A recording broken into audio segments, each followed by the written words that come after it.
Welcome aboard, Giants fans, to episode 38 of Talk is Cheap, our New York Giants podcast on NJ.com. And for the first time, the name of this podcast, named after one of Tom Coughlin's famous sayings, no longer feels apt because the Giants are in the search for a new coach. Coughlin is out, and it's a kind of a crazy week around the Giants. I'm Joe Giglio, joined as always by Jordan Renan and, of course, James Cratch. They cover the Giants for NJ Advanced Media. Tom Coughlin steps down. Now the search for his replacement after 12 years at the helm begins. Jordan, we'll start with you. Obviously, this is going on a wild week here. I mean, your first one on the Giants beat, searching for a coach. And really probably a lot of guys that have been covering the Giants for a while, or women, anyone covering the Giants, hasn't been around for one of these because they haven't had to go find a new coach in a long time. This is strange times around the Giants. Yeah, so you wonder, people talk about past precedent. They've done this, they've done this, they've done that. You know what? They haven't done anything very often with this ownership, or at least with John Mara being the main decision maker and head coach and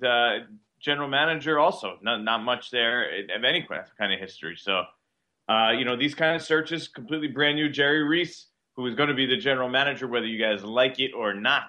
But, he's going to be involved also. First head coaching search for him, and that he's going to have a real say in. So completely new. You could pretty much maybe look at the past as, I don't know, possibility of what might happen, but definitely not anything concrete. I think anything is on board here.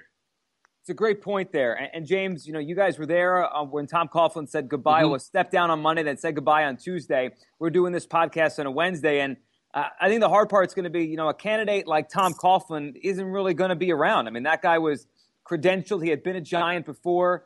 You feel like this going into this one, it's like Jordan was saying, it's brand new, and it's going to be very difficult to replace Tom Coughlin with someone even close to him just because of his success and what he came in, the kind of coach he came in as. Yeah, definitely. I mean, I thought there was a moment when Tom walked off the podium at the end of his press conference on Tuesday. There was a moment where people realized, this guy who just, delivered this amazing monologue and everything and performance for, 20-something minutes. We're not hiring. Giants aren't hiring this guy. This guy's leaving. They have to replace this guy now. And as Jordan said, there's no real answers because, Jerry Reese, John Mara was involved in the search to get Coughlin, but he wasn't making the final decision. Jerry's never been in a coaching search really before. The pool of candidates out there doesn't really knock your socks off. There's a lot of unknowns, a lot of guys with baggage. So, the Giants franchise is at a crossroads, and there's no clear direction for them to go. Last time when they were in this spot, Tom Coughlin was sitting out there a year off, kind of angling for this job, waiting for it to open. Everyone knew he was the main candidate. He was the leader in the clubhouse way before the job even came over.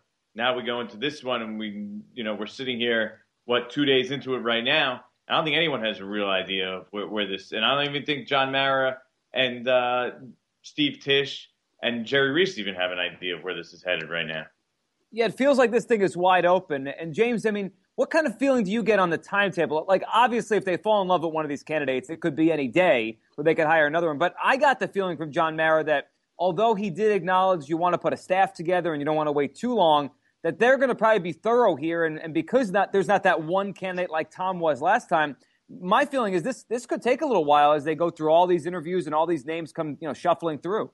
Yeah, definitely. I mean, the thing that kind of stands out to me that they might be in for this in the long haul, and we'll get to candidates in a little while, is that, the two guys in New England, you figure they might be interested in speaking to. And, obviously those guys are on a bye week right now, so this would be a kind of a window to interview them. You've heard nothing. So it's not like they're suddenly running to set up interviews and try to ram everything through, before we get to the divisional round of the playoffs. So I think they could be, as John Mara said, it's going to be extensive and he's going to take his time. So, we could be in for this with the long haul. The last time I was part of a coaching hire, the Eagles hired Chip Kelly on January 16th. I think if we're sitting here around that time, I wouldn't be shocked. It's another 10 days from when we tape this podcast. I wouldn't be shocked if that's the case, if this drags along. And like that Eagles one, if there's candidates that sort of come out of the blue. I mean, remember Chip Kelly at the time, when he got hired by the Eagles, had pulled himself out of consideration and then all of a sudden reemerged. So I think it's possible, especially with the college candidate. We've talked about David Shaw. that they're able to lure one of these guys at some point, and that these are going to be one of their major targets.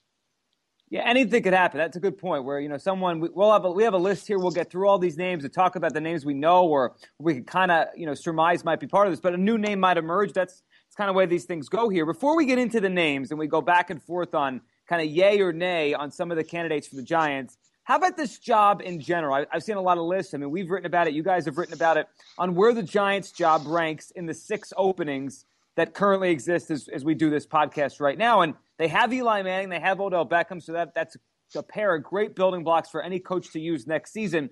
The rest of the roster, not so great. And then there's the Jerry Reese factor, James. I mean, do you think he's a detriment here? Do you think he's just a neutral guy? I mean, it doesn't seem like he's hard to work with, but obviously the roster he's put together here the last couple of years, it's not perfect. I don't know. I think different coaches might look at it in a different manner.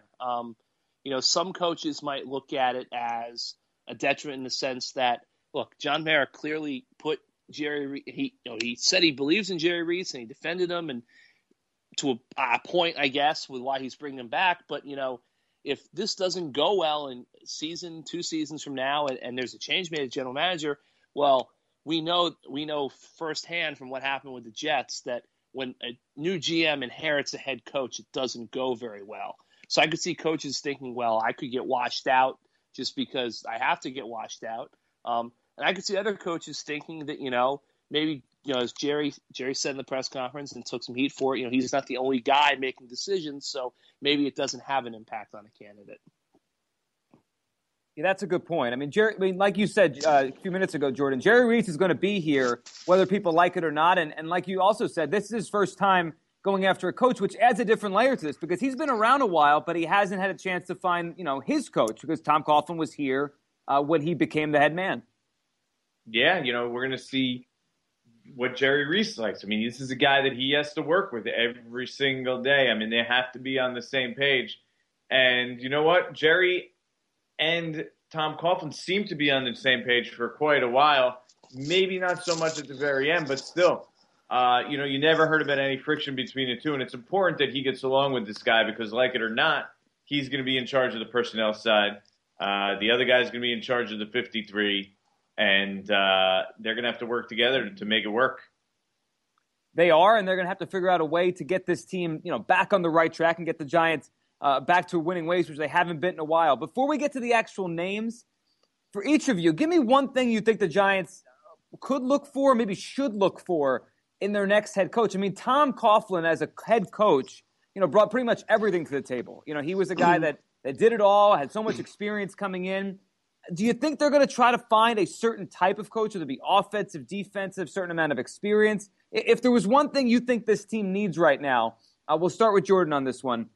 Is there something out there that maybe you look for in a candidate, or is it a blank slate based on the slate you have to work with? I think the number one thing that they look for is leadership, a guy who could stand up there in the room. I think that is bigger to them than X's and O's kind of stuff. Now, on the flip side, they've talked in the past about this is an offensive league.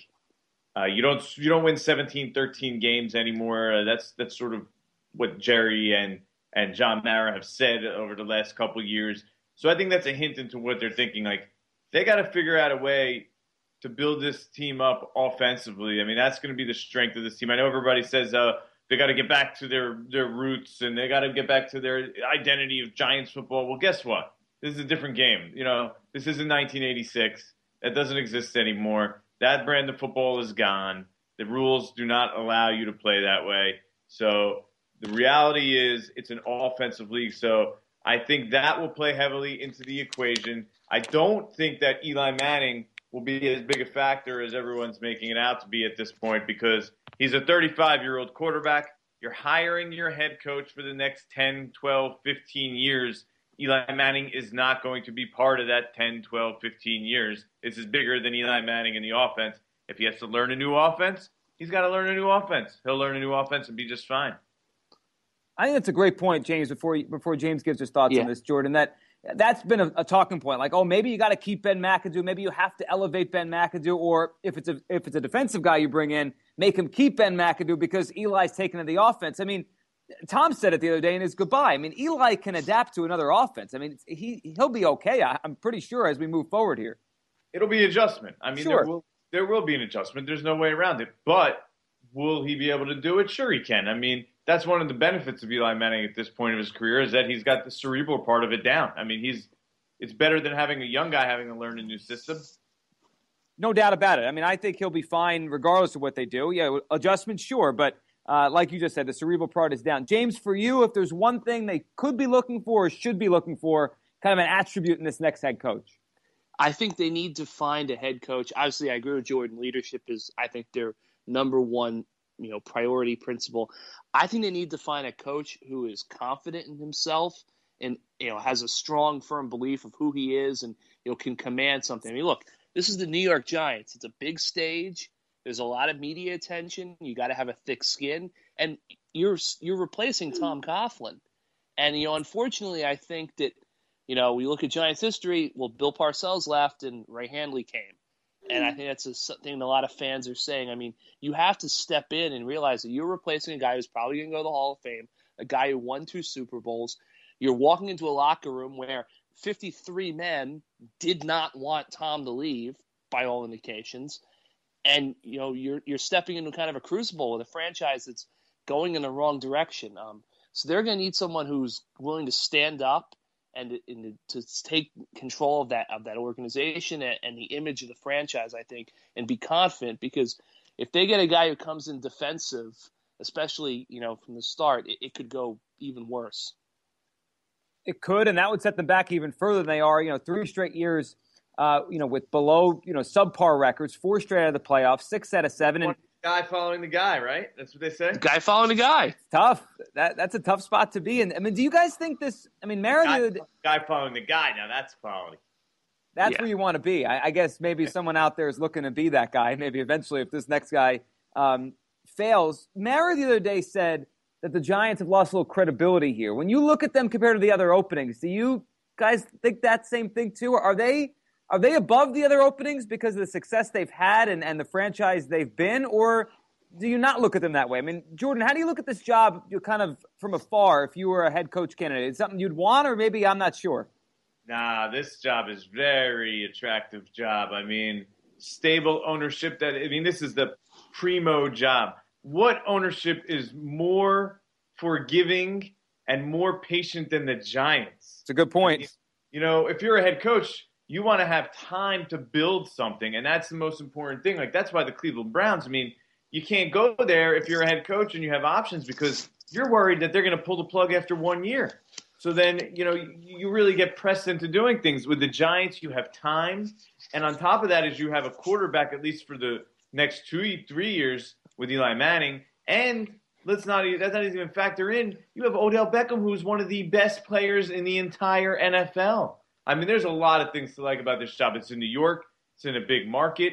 You're going to be treated like a king. And if you win, you're going to be as big as Tom Coughlin and Bill Parcells. I mean, that's the reality of how it goes. So there's a lot of good selling points with this Giants team. I don't care what the defense looks like. You can always rebuild some talent-wise. But when you have a quarterback, one of the best players in the league at wide receiver, and maybe if you're a head coach, the best ownership, that's just primo job. Yeah, I'd agree with that. I mean, you look at them and even the faults they have in the roster, like you said, that could be fixed. But I'd rank it the number one job open because of everything you mentioned, the ownership. You have a quarterback in place, and you have Beckham, who's going to be a star in this league for a long time. Maybe if that Colts job opened with luck, maybe that one would be. Even if it was the Colts, I would take the Giants. The ownership, when you ask a head coach, you say, would you be interested in this job? The first question he asks is, who are the owners? Number one question if you're the coach. Who the owner? And the next question is, who's my quarterback? And they have both down. They have Mara, they have Eli. Do you agree, James? Would you put it number one of these openings? Yeah, definitely. I mean, look, I think that one of the things that the 6 jobs that we have open, I think it's 6. Correct me if I'm It is wrong. 6 right now. It's the Giants, Eagles, Dolphins, Niners, Titans, and Browns. Okay. Is it all 6 of these jobs have some issues? Not a great group, by the way. No, especially the end there with the Browns. I mean, and the Eagles are a disaster too. I mean, come on, the Eagles. Yeah. That's not a good job, right? What is good about that Eagles job right now? Not much. Certainly not the owner who's lost his way a little bit, I think, with Lurie. Yeah. But I was going to say, I mean, I don't think it's like last year and obviously like the Bills didn't have a quarterback, but if you're a head coach and you're looking for a job, you say, okay, this Buffalo team suddenly came open. They went 9-7. They have this tremendous defense, which Rex then screwed up, but that's another point. But then when you look at the Giants, I think all 6 of these teams have major weaknesses. The Giants certainly have weaknesses. They have a horrible defense and they have a talent deficiency. But as Jordan said, Eli, the ownership, the market, the city, I think it's clearly number one. I would put the Eagles at number 2, but that's just kind of by default. I don't think the Eagles' job really has any great selling points. Yeah, I mean, they don't have a quarterback. You got the Howie Roseman hanging over whoever the coach is. You got that whole situation. I mean, there's definitely some question marks about that Eagles job. I mean, you don't have that here with the Giants. They have the only thing in the front office structure is they sort of have like two separate branches of the front office with the Jerry Reese side and then the Chris Mara side, who obviously is part of ownership. So, and then John Mara really just oversees everyone, and he's sort of the guy that comes in and smooths everything over when there are disagreements, and that's how they go about making decisions. So, but that's sort of their organizational structure, and I don't think many people have a problem with that. Yeah, it's certainly one that I think most coaches here are going to be open to as they go through this process. Let's go through some of these names here that we've heard so far. Some we'll throw into the mix that maybe will get involved, but there's certainly some the Giants have already either interviewed or will set up interviews or already in-house. So we have 10 names here, and for each of us, I'll participate too. We'll go yay or nay on if they make sense for the Giants and they would be a good candidate, all right? Sounds good. All right, here we go. We'll go Jordan, James, and then me for all of these. We'll start here with the name that is already on the staff and has gotten, if not a seal of approval, certainly Eli Manning likes this guy and likes what the Giants' offense has been with him the first couple years, him on the staff. That would be Ben McAdoo, the current offensive coordinator. Jordan, for you, is it a yay or a nay on McAdoo becoming the Giants' head coach now? I would give that a yay. I mean, I'll tell you why. It has nothing to do with Eli Manning, really. It has nothing to do with so much as the offense. Is when you talk to guys in that locker room, they all respect Ben McAdoo. They think he's a good guy. He has a great presence to him. When he stands up and talks, people listen. You don't look at Ben McAdoo like he's a 38-year-old contemporary. It's just not – he carries himself very, very well. And the way I like to describe it is he's Tom Coughlin. You know, he's a 40-year younger version of Tom sorry, not 40. I'm cheating Tom a decade. 30-year younger version of Tom Coughlin, the way that he carries himself. I mean, he's all business. He's all serious. He's just very almost militaristic. I don't know if that's the right word. If you even made up a word. Did I make up a word right there? Regimented. It's a podcast. You can make up words. Okay, yeah. So I just made up my own word. Militaristic. I don't know. There's some kind of word that's probably close to that. But anyway, you get my point. Like that's just the way he carries himself, and everyone in the locker room respects him for it, and they view him as a leader type figure. And I think that's the best quality that he brings to the table. How about you, James? I will say yay as well. I think everything Jordan said too. I mean, I think one of the intriguing things about Ben McAdoo is that he's a guy who I don't think fans and maybe even us in the media know all that well. He's a very kind of close to the vest guy when he's speaking to the media. I mean, I think it kind of summed up where like a big radio show in the market-based host said, I've never talked to the guy. He's been here for 2 years. But I agree with Jordan that he's very respected in that building. The players believe in him. And, I think that, listen, I definitely think that, they said it's only one factor, but the offensive thing doesn't hurt. And if you believe he's a rising star and he's on your staff and you have an opening, hey, he's interviewing with the team across the way this week. So if you believe in him, you should give him the job, maybe. Yeah, the reason, I'm also, you bring up a point. I mean, I say yay. In a perfect world, I wish it was 2 years from now I could say yay. I wish he could just have a little more learning experience. I mean, you see some things on offense. The play call sometimes is very repetitive. There was some sort of rookie type mistakes in regards to the opener with the way they handled that. The second game, some of the late game stuff. I mean, this is on the offensive coordinator too. Late game play calling. I wish he had another 2 years to sit and sort of, procure that talent that he has as a coach. And then in 2 years, when he'd be 40, he'll have 4 years as a coordinator under his belt. He'd probably be ready, 100% ready for that job. Right now, we're at a point where I don't think anyone's like, oh, he's definitely ready, but he just happens to be there, and he's a guy that maybe they view as a future head coach. So the future maybe now because of that. Yeah, I would go yay too, because to me he checks all the boxes that he can check. I mean, he hasn't had a chance to be a coach, so we can't say, oh, he's definitely a head coach or all that kind of stuff. And he's only been a coordinator for a couple of years, but again, that's all he's been able to do here. He reminds me a little bit of Mike McCarthy. Maybe it's because they sound alike, and they obviously came from McCarthy's coaching staff. Well, he's called mini, the mini Andy Reid. That's sort of what he's being sold at the last couple of years. So even more than McCarthy. That's a compliment. Yeah, even more than McCarthy. Another guy that was over there, because he kind of had the same path. He had that QB. He was the QB coach in Green Bay. Right, and then with Aaron Rodgers, like Andy was with Brett Favre. I mean, they exactly. got to coach some great quarterbacks. So we all go yay on McAdoo. Now, before we go on to the other candidates outside the building, let's stay in the building. How about Steve Spagnuolo, Jordan, a guy that obviously he's been with the Giants now 2 different stints, won a Super Bowl with them as the defensive coordinator. He's going to get an interview if he already hasn't spoken to them. We know that he's part of the mix here. That'll be Thursday. Okay, so that'll be tomorrow. We're doing this podcast on a Wednesday. Do you think this is cursory, or just to be nice to him because he's there, or is he legitimately in their minds as maybe the next Giants coach? Yeah, I think this is more probably on the courtesy side. Okay, let's hear what you have to say. See, maybe you could blow us away. But I think he's an underdog when he goes in that room. I mean, the Giants finished 32nd in the league in total defense. Now, I don't know, if you don't understand what 32nd means, that means dead last, okay? So 32nd, that's a hard sell. His last really good year as a coach that's tangible is 2008 when he was here with the Giants last time, which was now 8 years ago. So tough sell to the fan base, tough sell for Steve Spagnuolo to the ownership. And I know the defensive talent was bad, but you figure at some point you find some way to make up for your deficiencies and cover that middle of the field a little bit. I mean, these guys, it's not like he was playing without anyone on the field. There were guys on the field. Got to, do something to kind of slow down the other team. It was kind of became a running joke that they couldn't stop the middle of the field. So, long shot. I go nay. How about you, James? Yay or nay on Spagnuolo now? Get an interview on Thursday. I mean, I'll also go nay. I think it's a very small chance that Steve's going to get the job.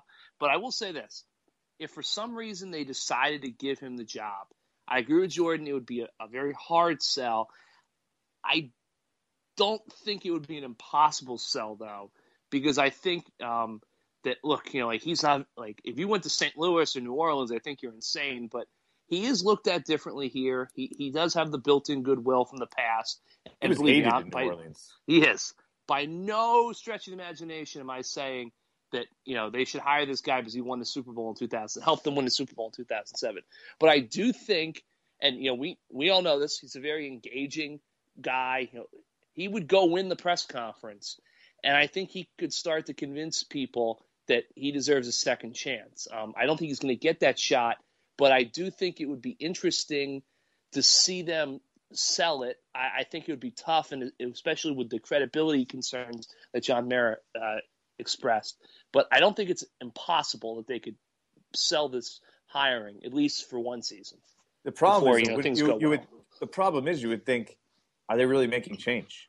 They said McAdoo would probably be back. You got McAdoo and Specs. What did you really change? At that point, you could have just kept Coughlin if you're gonna have those two running the whole team. Exactly. It's like and I think Coughlin giving up there making speeches, right? With if McAdoo gets a job, I would imagine that there would be some fairly significant staff changes. But if Spags got the job, I mean, you're probably keeping everybody. You're just probably hire. I don't know. So he becomes a defensive coordinator. one of the defensive coaches will be one of the position coaches would get the title of defensive coordinator, and they would just add a new position coach. Basically, everybody would just move over one spot on the flow chart. So I definitely agree with Jordan that it wouldn't be much of a change. Yeah, I would go nay on this one too. It doesn't feel right. Coming off the year he had as even though it wasn't all his fault, the year they had defensively. Years. You're right. Plural. It's been a long time since Steve Spagnuolo led a very good defense, a very long time. And for me, he's a candidate, but he's really not just because he's in the building. All right, let's go outside the building. The one name that has seemingly become the hottest name among all these coaching candidates, Bears offensive coordinator Adam Gase. We know he's a legitimate Giants candidate here. And we know he's worked with some good quarterbacks. Obviously, Peyton Manning had a record-setting offense with him, and Jay Cutler had a good year with him this past season. Even was on the staff when Tim Tebow, I guess, played his best football he's ever played in the NFL. Yay or nay, Jordan, on Adam Gase, Bears offensive coordinator? In the middle right now? Is there an Is that an option? I mean, I guess if I have to choose, I would say yay because he has done good work on the offensive side. I don't know about his presence and his leadership and what kind of guy he is in that way. Seems more like a boy genius type guy to me. I don't know. I'm not blown away. I guess I would lean towards yay if it did happen, just because you got to give him a chance. And he seems to be a very good X's and O's coach, a good guy with quarterbacks, which obviously is a very important thing in this league. So, not blown away, but I would go yay. How about you, James? Adam Gase, who's become like everyone wants to interview this guy. He seems to be the hot candidate right now. I guess I'll go with Jordan. Tepid yay. I mean, I don't think he'll be the Giants head coach just because he has a guy like him has so many options, and he apparently he's already going for his second interview with the Eagles. And I think I saw this mentioned where it's kind of his father-in-law is Saints linebackers coach Joe Vitt, who's a New Jersey guy to the core. So, I mean, it could be a family thing for him, interest in Philly. He potentially brings in his father-in-law, who was the Saints acting head coach during Peyton's Bounty Gate suspension. So I just think there's probably better fits out there for him. Well, the Meadowlands isn't that far from Highland. Meadowland actually is in New Jersey, so. Yeah, I know it is, but he's South Jersey, and they're kind of two different states. So that's a whole other debate right there. We got a whole podcast just for that. Good point. I would go yay on him. The one thing I think might come into play if he does get further in this process would be Peyton Manning seemingly loved him, so I'm sure Eli would get word of that if he was a real candidate. I'm sure that could work. He's going to stamp anything, though, isn't he? He's a team player. No, he is. He's not going to, and he wouldn't certainly go against anybody. He wouldn't put a monkey wrench in it.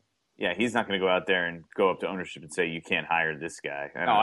I think we'd all be shocked if that happened. So a couple tepid yays, and I guess I go a full yay on Adam Gase. Now let's move on to a guy that he was an assistant coach this past year down in Jacksonville, but basically took a year off of being a head coach after maybe overplaying his hand last year. So Doug Marrone was the coach of the Bills. They won 9 games in 2014. He has an out in his contract because they changed ownership. It seemed like he wanted the Jets job. He didn't get it.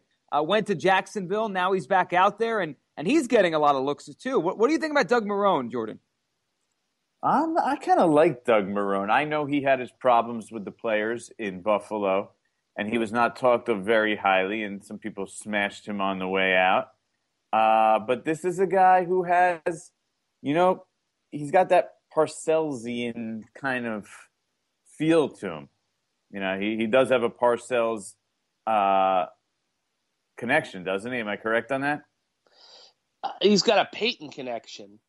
A Sean Payton connection? Which gives you, I guess, gives you by proxy a Bill Parcells connection. Yeah. I mean, he's got I'll pull it up right now, but yeah, he's got a Sean Payton connection. Yeah, he was with the Saints. But Syracuse guy. Yeah, I know. He's got a Ryan Nassib connection.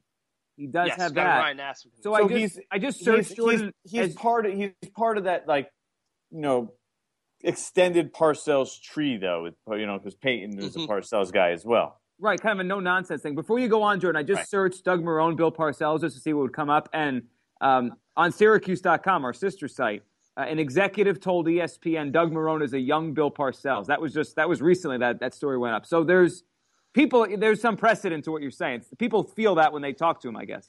Yeah. So I mean, you got that side of it. I don't know. I like the fact that he had an opportunity to sit there and sort of realize, okay, what went wrong, and then sort of like the Belichick deal. The sort of second chance head coaches now, and plus he didn't even really get fired, right? He kind of stepped down. Yeah, he opted out because there was an ownership change, so he had a chance to get out of his contract, right? Exactly. So it's not even this guy wasn't even bad enough to get fired the first time around. But I mean, he was supposed to be the favorite for the Jets, and then things kind of went wrong. But I'm a yay on Doug Marrone. I like that I think that kind of atmosphere fits in with the Giants like to do. I mean. You think, the Giants like choir boys. Remember when first of all, they had Bill Parcells, okay? And then remember when they hired Tom Coughlin. Tom Coughlin was no choir boy. Tom Coughlin was universally hated by his players in Jacksonville when he first got there. They absolutely despised him. He was universally despised by the Giants when he first got there. So, that kind of approach, if you go about it the right way, and if Doug Marrone learned from it, which I would hope he did, I think there's a lot to like there. Good, hard-nosed football coach, offensive line kind of guy, run it, pound it, play physically. Obviously, it's more of a passing league now, but still, you get the point. Like they would play a more physical brand of football than most teams, and I think the Giants will like that. James, what do you think about Doug Marrone? I'm going to give Marrone a nay. For a couple of reasons. I mean, I agree with Jordan. Parcells, Coughlin, when he first got to the Giants, definitely were kind of rough personalities. But it seems like it almost seems like there's so many negative stories. And listen, and you have to admit, a lot of it is kind of sourced, and it's not on the record, and names aren't put to it. But it just seems like there's a lot of people out there that do not like Doug Marrone. The way things went down in Buffalo, people reported last year that, he didn't interview well with the Jets.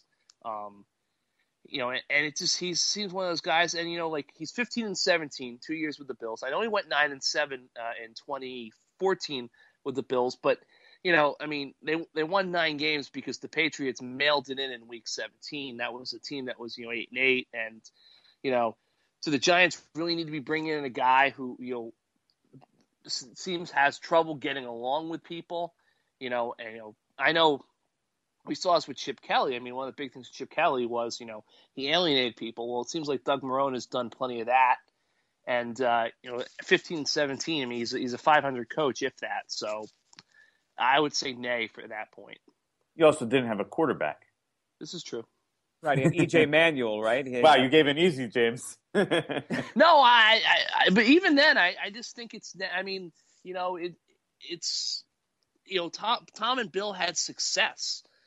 Doug Marrone doesn't have a tremendous track record of success, and I don't think you need to bring a guy in. Especially when you have a coach who was so popular as Tom. I mean, look, it's not like Tom lost control of the locker room, and that's why they went 6-10. They went 6-10 because they had no talent. So to suddenly bring Doug Marrone in and ruffle feathers and and not get along with people, it could get worse a lot quicker. Yeah, let's get this straight though. They got rid of him not because he lost the locker room. They got rid of him because they thought he lost them games. Yes. They thought that Tom Coughlin did not do a good job as a head coach on Sundays. He's still got the whole locker room. He's still maybe great from Monday to Saturday, but they thought he just did not perform well on Sundays. Plus, they needed a change because it was running. Yeah, everything was just getting stale. So that's why they made that change. So change of approach. Now, James, you know more about this stuff than I do. That's not what he did at Syracuse. Not considered a success. It was not exactly a place where there's been a lot of football success I think lately. his record. Mike, I don't know. I'm just throwing this out there. I'm going to check it as we speak. Yeah, there's not 5-star recruits rolling in there, from what I understand. But I think he went 25-25 at Syracuse. He won 2 bowl games. he had 2 8-win seasons, two losing seasons. And they've fallen pretty hard since he left, right? Like I know they were bad this year. I don't follow Syracuse football that closely, but I know that was a bad team this year when I saw them a couple times. Yeah, no, I mean, it's not a powerhouse program by any stretch of the imagination. He had some success there, but I'm just gonna say nay. I mean, they're at the degree of success. That's what I was asking you. I mean, better than probably you follow college a little more closely than I do to determine if he had a successful run in Syracuse. I thought it was considered pretty successful.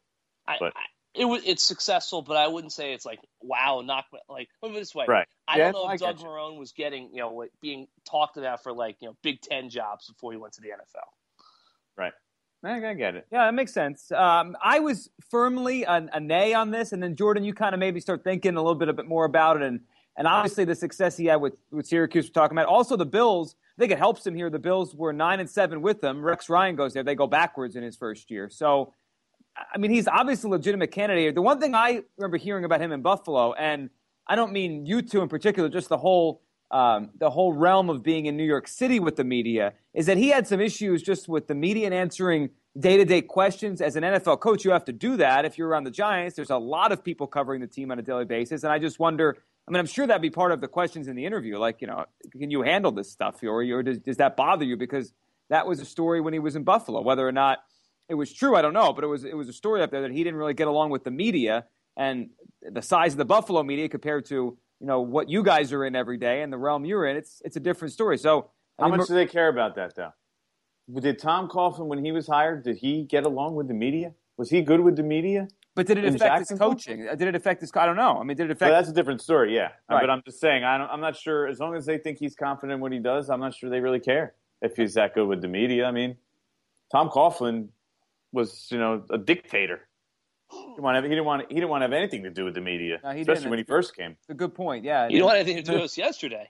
Yeah, it's true. It was funny when he said he kind of was upset. He didn't even shake our hands and say goodbye. To be honest, he wouldn't even. Yeah, so he has no use never had a use for the media. So I'm not sure that's as big a deal as most people make it out to be either. Okay. But by the way, while we're here and while we're doing this, Sean Payton is apparently going to stay in New Orleans. So you can cross him off the list. Not that I'm sure he was even on the list.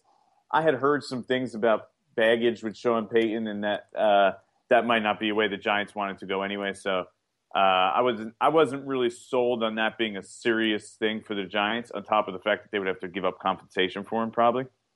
So take it off the list. Peyton's gone, and we cross off Mr. Doug Marrone as we move along here. So a yay from Jordan, a nay from James, and I go nay, but I've opened my mind a little bit more on Marrone. Let's go to Sean McDermott. Give me another 15 minutes in a closed-door room with you, Joe. I know you're going to convince me to sign Doug Marrone here. How about Sean McDermott, defensive coordinator down with the Carolina Panthers? Obviously, since he's arrived, they have been one of the better defenses in the NFL, along with his head coach, Ron Rivera, is also a defensive guy. But McDermott used to be with the Eagles, rose through that organization, got fired after 1 year. And Jordan, I know you were down there then. 1 year as the defensive coordinator, McDermott was out after he replaced Jim Johnson. He's now an NFL head coaching candidate. Yay or nay, Jordan? And obviously you have a little bit more perspective on McDermott than most guys. Yeah, I know him from my time down there in Philadelphia. I'm a yay on him. I like the way he carries himself. At one point, he was the youngest assistant in the NFL, I believe, under Jim Johnson. I mean, this is a guy, he gets in the office at like 4 a.m., He's one of those guys. I think he'll blow away the Giants when they have that interview. I think this is the kind of guy that they'll absolutely love. He's all business. He's good X's and O's. He's aggressive. He's confident in what he does, but not cocky. He'd be good with the media, which, like I said, I don't think that's a factor, but I think that's a plus, especially for us. But there's just a lot to like about Sean McDermott. 4 years in Carolina, 4 years with top 10 defenses. Okay? So, I mean, what's there not to like about this guy? I don't see many negatives right now, unless he just doesn't really, shine in the interview, which is knowing his personality, that's a place that he would do fine. I mean, I heard him talking on Tuesday about how he went into Carolina and they put down this vision and they had a vision and they were able to execute it. And I think if he goes in and has that same approach as a head coach, I don't see any reason there's not going to be overwhelming success. So I give a very strong yay to Sean McDermott. James, how about you on McDermott, defensive coordinator down in Carolina? Yeah, definitely. I'll give him a yay as well. I mean, obviously, I don't have the firsthand experience that Jordan has with him, but, you really can't argue with what he's accomplished with the Panthers. I mean, look, I think it would be a kind of a challenge for him because the Panthers, as we saw when they were at MetLife, they have some tremendous defensive talent. The Giants clearly don't. But no, I think he seems like he has a good temperament, good personality. He's a guy. Obviously Dave Gettleman, the GM there, was with the Giants, so there's going to be some familiarity. He'll probably give a good recommendation to the Giants. I think he'd be a good fit. He's a guy who knows what it's like to coach in a kind of a market where people really care about the football team. Because he was in Philadelphia, and he's a defensive guy. And I think that if you are, of all the candidates I think out there, and we talk about, well, if McAdoo doesn't get the job, would he stay? I would think McDermott might be the most likely outside candidate that would keep Ben McAdoo on staff because as a defensive coordinator, I don't think and the Panthers run such a unique offense because there's only one Cam Newton out there. So I think that, if you brought in a guy like McDermott, who knows what his offensive leaning is, he might just say, you know what, this works. Let me keep Ben McAdoo. That makes sense. And I think on our list here, the list we're going through, the yays or the nays, he's the only, outside of Spagnuolo, so he's the only outside name connected to the Giants so far that is a defensive guy. Unless I'm missing someone. I'm pretty sure he's the only defensive guy. So if you want to keep McAdoo, as you're saying, James, he's the one that would make the sense because he doesn't have an offense he's coming in with. He's a defense guy. I'd go yay as well. He's, like Jordan said, he seems like the type of guy that would do well, looks like he's ready. They've been very good in Carolina, and I think obviously he would appease all those fans who want to go back to those old days of defense, even though his Panthers team scores a lot of points as well as playing good defense. So 3 yays on Sean McDermott. Let's go to the college ranks now. David Shaw, the head coach of Stanford. His name has been connected to the NFL for a while now. He took over for Jim Harbaugh at Stanford. When Harbaugh jumped to the NFL and the Niners, he's kept that program running at a very high level. A lot of people are unsure if he would take the jump to the NFL. But Jordan, let's go on the premise that he would listen if the Giants came calling and would at least entertain their phone call. Yay or nay on David Shaw? Has always been my number one for this job. I know there's people in the Giants organization that think very, very highly of David Shaw. I believe that if he was available, he would be the hire, that he's the guy that this team is going after behind the scenes more than anybody. There's everything about David Shaw is a win, except for the fact that he has an awesome life in Palo Alto, California, and is building a mega mansion out there, and he would have to move back to New Jersey. So, great. He was in the NFL. He's a leader. He's a winner. He's a good X's and O's coach. He's got a great temperament. Everything about David Shaw just seems like a home run to me. I don't see any negatives whatsoever. Totally yay. James, David Shaw, head coach of Stanford. We already established you're a college football guy too, so I'm interested to hear what you think of Shaw. Absolute 100% yay. I mean, if you hire David Shaw, I think John Mara could stand up there and say, this is our head coach. I'll see you in 2035. He's a guy, he's 43 years old. 2035. Holy cow. I'm just saying. That's a good run, man. But think about it. We know that the Giants, the connection to the Steelers, we know that they want to emulate the Steelers where they change head coaches, every 20 years, it seems. They'd love to. Of course, everybody would love to. Everyone loves to. And, David Shaw's 43. He checks off every box. So why wouldn't you hire him thinking that he'd be the head coach for 20 years? Yeah, I mean, just no. When's the last time a coach went 20 years in the NFL? That was my only point. But I agree with you. Totally agree with you on that. Yeah, I'd go yay too. I think he's a great coaching candidate. I love what he did at Stanford. Seems to have a demeanor, and he did work for a little bit in the NFL as a low-level assistant when he was a younger kid. So, I mean, he's got he checks off every box. The only thing he hasn't done is, been a coordinator, a high level. A little bit, Joe. I mean, he had a bunch of years there. How long was he there? I know he was with the Ray Rhodes Eagles. He had a couple stops though. He went from the Eagles to the Raiders to the Ravens. So he was in the NFL. I'm looking it up right now from 97 to 2005. That's a good run. 9 years. Yeah. So 9 years in the NFL, 9 seasons, and then what he did was he hooked up with Jim Harbaugh at San Diego.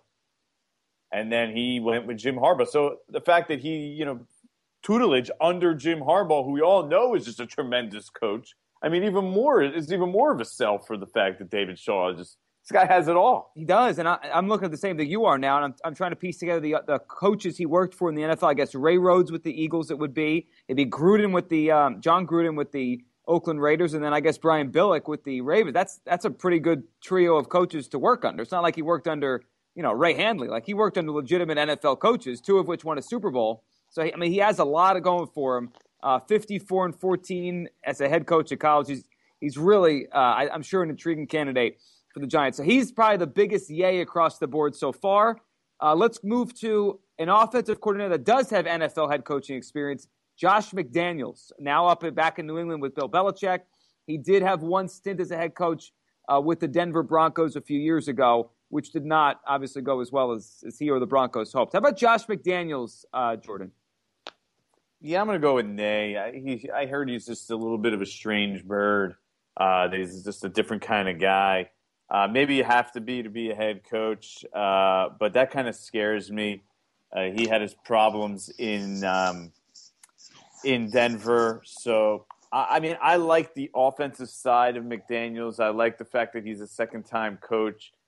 I'm not sure personality-wise he's the kind of guy that gets up there and totally commands the room. So there's too many players I've talked to also that didn't really like Josh McDaniels. To me, it worries me a little bit. As a coach, I think he's an excellent coach.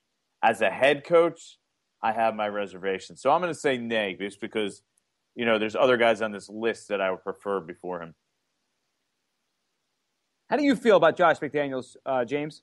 I'm also going to say nay.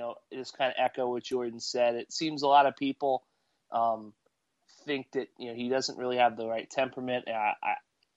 Some players told me I talked to one Giant who said all of his friends in the league that played for Josh didn't really have a great time doing so. It just seems to me that he's a guy who he makes sense, and he sort of has the sort of Bill Belichick, story in the sense that he was a complete, not very good in Denver, and he's kind of worked his way back up. He was in St. Louis with Spags for that 1 year. I think the Rams had the worst offense in the NFL, and then he's sort of gone back to New England since, and quietly put in his work. I just think that he's a guy who, they always say that he's being picky about his second job, but maybe the league is being kind of picky about him as well. He might just be a guy who's a great coordinator, but he's not head coaching material. And I think that, as Jordan said, there's enough red flags that the Giants probably need to stay away, even though I think that he's a name who's always made sense for them. So there's one thing to be an ass, but in order to be a great coach, you have to be an ass, but still have the ability to have guys like you and respect you. Even though you're able to be that hard ass to them, and I don't know, it doesn't seem to be there for I almost called him McDaniels. So it's a fine line, and it's okay that you messed that up, Jordan, because we have 3 Micks on our list here: McAdoo, we have McDaniels, we have McDermott. There's 3 of them. I like the odds of a Mick something. Yeah, I think Vegas put out odds on all these teams and who might land. I mean, a Mick for the Giants feels like it's a pretty good bet. You got 3 to choose from. Yeah. Good odds. Good odds. It is. I like McDaniels as a coach, but Jordan, your point and both of your points make a lot of sense on what he was and his personality. To me, it's a hard sell for them to actually do it, but I do think someone's probably going to give this guy at some point here a second chance to come back and be a coach. He was hired so young, and everyone thought he was going to be this innovative and great head coach. Didn't work out in Denver, so I would go nay, but I think eventually he's going to get back in the fold. How about Hugh Jackson? offensive coordinator now with the Bengals.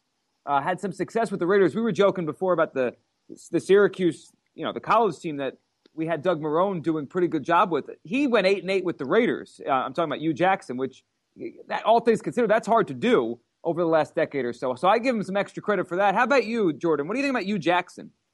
Again, I'm not blown away. I think there's a lot to like about him. I don't know. There's something about it that I just don't sense stardom when I see Hugh Jackson. I don't know. It's good, but there's just not that presence, that overriding, overwhelming presence. So I'll give it a tepid yay. So it's like somewhere in the middle. James, for you, Hugh Jackson. I'll also give it a tepid yay. I mean, I think that he seems like the players who play for him really love him. I think he'd be an interesting fit. I know we talked about the media stuff, savvy, and does that matter or not? I mean, it seems to me that Hugh is kind of a star unto himself. It seems like he's a guy who has a pretty high profile. Especially for a guy who coaches in Cincinnati. Seems that he's a guy you'll see interviewed a lot. Making media appearances. It seems to be like he kind of has a following. So I think it would be interesting to kind of have a big personality like him as the head coach of the Giants. As we said, Tom's a big personality, but maybe not in this way that Hugh is. But I think Jordan's right. I mean, he's a good coach, but you get the feeling that he's a guy who's in demand, and he might be more of a builder, and maybe a guy who wants to go to a place where he gets a young quarterback he thinks he can mold. I mean, to me, I think Miami would be a good place for him. Because Tannehill's got Ryan Tannehill, kind of some talent there. Maybe he can be he can be kind of the attraction, the main selling point for that team as they try to rebuild. Yeah, I'm looking at it, and I'm just saying, maybe the offensive coordinator, like the natural transition for most isn't always just automatically means they're going to be a great head coach or a good head coach. I mean, that seems to be my thinking when I'm looking at what I've responded to these guys. Although I do like McAdoo more than most, just because I think he has that presence. Yeah. So. And I mean, when a team goes 8-8, I mean, I haven't looked at that Raiders season, but as it said Marrone, you got to sometimes take context. I don't know, maybe they had a run where they played 3 straight teams that were kind of gearing up for the playoffs and toning it down at the end. So, 8-8. I mean, one thing that you got to say about the Raiders, they usually have some talent. Especially when Al was still alive. He did tend to get diamonds out of the rough here and there. But I mean, if the Giants want to interview again, Jackson, they didn't have a quarterback. Yeah, they didn't have a quarterback. Well, I believe they maybe got Carson Palmer in mid-year there. I'm not sure. Nobody wanted Carson Palmer at that point, though. He was retired. Yeah. So, but yeah, tepid, yes, worth a look, but I don't think he'll be the next head coach here. I like him, and I think he's going to get one of these jobs. And but I don't think it's going to be the Giants. It feels I'm going to go nay for the Giants, but I think Hugh Jackson's going to end this cycle probably as a head coach for the first time.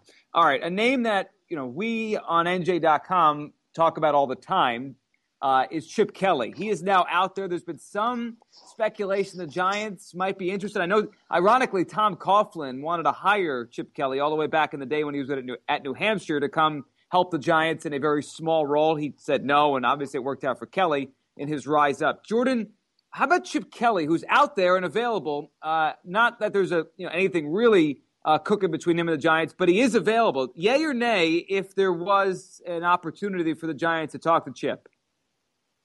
It's just a yay. He's not a fit there. I know there's people in the organization that really like him, X's and O's wise. People really think he's a very good X's and O's coach around the league. He's just not their type of guy.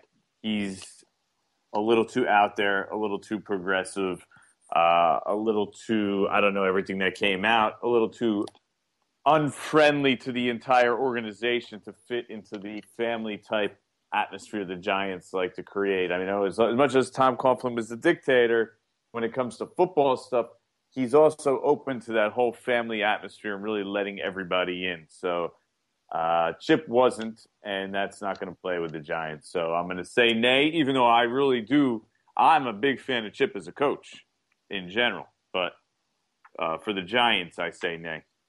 I do think he'll get a job too, by the way. Watch out for San Francisco. I really think that has a good chance of happening. I think the Vegas odds, the ones we were joking about before, they installed him. One of the ones I saw installed him as the favorite out with the Niners. James, your thoughts? Everything I heard was leaning towards that. He could be a real serious guy there. Goes back out to the West Coast. James, how about you with Chip Kelly? I know all year during our podcast when we talked about the NFC East, you were high on the Eagles. I think all three of us agreed he's a good football coach, but he had a lot of other issues in Philadelphia. Yeah, I think Jordan hit on the head. Nay for the Giants in the sense that, I just don't think that he would really fit the bill. Chip would be way bigger than the entire organization, in a sense. So, but I'm yay on Chip as a head coach. I mean, I think that obviously I understand why the Eagles let him go, but at the same time, I think Chip's a guy who could win the Super Bowl someday in the NFL. I don't think he's a guy who needs to go back to college. I think he can succeed. I mean, look, he needs to adapt. I think there's no doubt about that.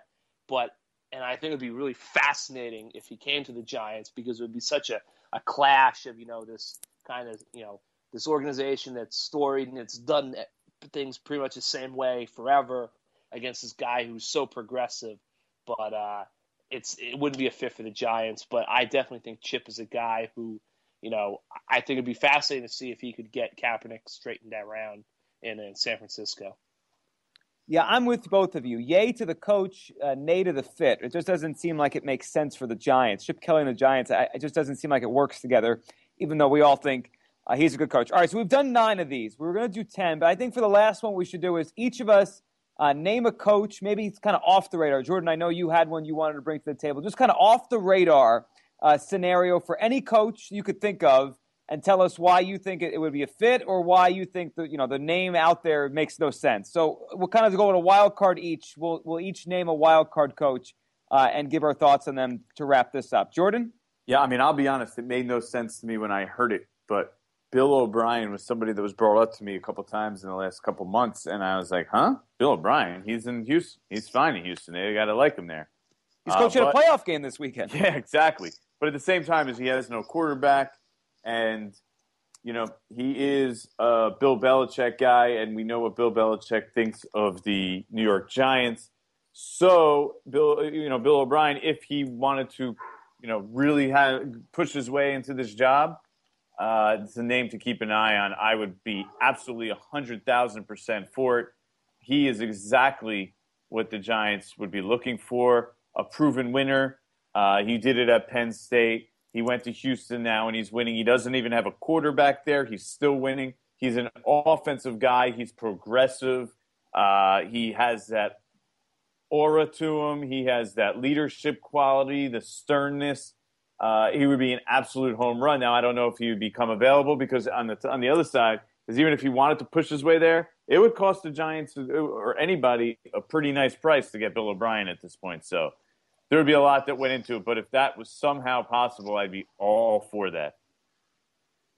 James, your wild card, and yay or nay on the idea of your wild card.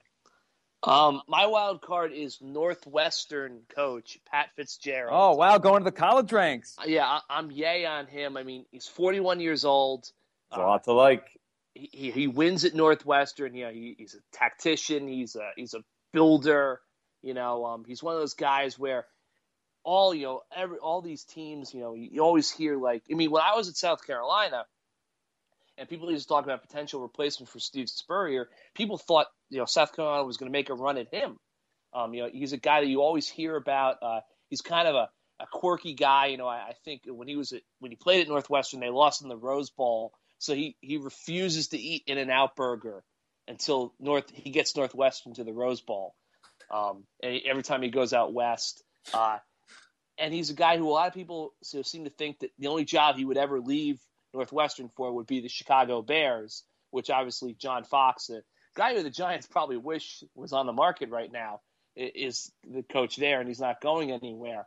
But I think we said this with Shaw and other guys, John Mara should be able to call any coach in America he wants. He's the owner of the New York Giants. He's not the owner of the Browns or the Titans. He can get their attention. Yeah, he can get their attention. Everybody's going to take John Mara's phone call. So if I were John Mara, I would call Pat Fitzgerald and see if he'll listen to me, because I don't think you really can you can't just dismiss. You don't send the Giants to voicemail. Let's just leave it at that. Plus, James, you forgot the most important thing is he did, after playing career at Northwestern, spend a year as a GA at Maryland. So that's a big thing. That's a big plus on his resume. Well, yes, if you're a Terp, you get an extra little boost for being a Terp. Maybe only for me, nobody else, but for me, big plus. Right. Well, this is your podcast, so you get an extra plus. Yeah, I could do that. Exactly. So, all right, mine, and I'm going to give it an A just because I'm tired of hearing of it. James, I know you wrote about it the other day. The history of the strange obsession of Bill Cowher to the Giants rumors. I just can't handle them anymore, so I want to go with an A, not based on him as a coach. Obviously, he was a tremendous coach of the Steelers. I just don't think he's ever coming out of the booth, and I just think we do this every couple of years. And it's amazing how many people actually think it's going to happen, and I just don't think he's leaving CBS. Yeah, I spoke to somebody who said he's very happy in his role there, and it's a great fit for him. Now, they didn't exactly close all doors and say he wouldn't take John Mara's call, but, it certainly seems that he's going to be staying and not coming back into football. He hasn't been coaching forever. Yeah, I mean, in writing that, Joe, when I first started, I thought, there would be all these various, connections and stories. I mean, in writing that piece for NJ.com, it's basically Jerome Bettis ran his mouth a couple of times on the radio. And, some columnists, put him on, those lists every year. And, there's really never been anything concrete to connect Bill Cowher to the Giants. But yet it's been a decade almost. And every time, it seems, this pops up. It does. It's a thing. And people always said, he's waiting because he didn't take another job. He's waiting for the Giants job to open. I don't think Bill Cowher's ever said anything on the record to anybody about the New York Giants, except for when he's doing his job on CBS. So that's just what makes it kind of weird. It's odd. It's a weird obsession that Giants fans seem to have with Bill Cowher. Really, a lot of NFL fans, but the Giants fans in particular. I don't think he's coming out of the booth, and I think the Giants could have to choose from probably one of the 9 or so names that we threw out in our little roundtable. This was fun, guys, and we'll be back next week. We'll kind of give an update, and maybe we'll have news, and we could wait on that. But at some point soon, we will be back with our next episode to talk about where this search is, where the Giants go from here, and how they fill very big shoes that Tom Coughlin leaves behind. Jordan, thanks for doing this, as always. Anytime, Joe. It was fun. We'll do it again. We will. We'll do it, and maybe a coach to talk about. James, thanks for doing this. No problem, Joe. Thank you. James's dog, sounds like, is it she or he? Likes the podcast. There's several dogs, but they like the podcast. One of them was very, very happy with James's performance. I believe that was Murphy that was showing significant enthusiasm. Murphy, yep, for Talk is Cheap. We're going to have to go back, but I think Murphy was barking pretty loudly at the David Shaw conversation. So I think we have another. There you go again. There we go. David Shaw. Murphy has declared David Shaw is the candidate. That's it, everybody. He's number one, at least for David Shaw, on this list. All right, this has been episode 38 of Talk is Cheap. For Jordan Renan, for James Cratch, I'm Joe Gilly. Remember to follow the podcast on our Twitter page and, of course, on iTunes and on Stitcher to subscribe. And we put it up on NJ.com every single week. Thanks for listening. We'll be back soon, hopefully, to talk about a new Giants head coach.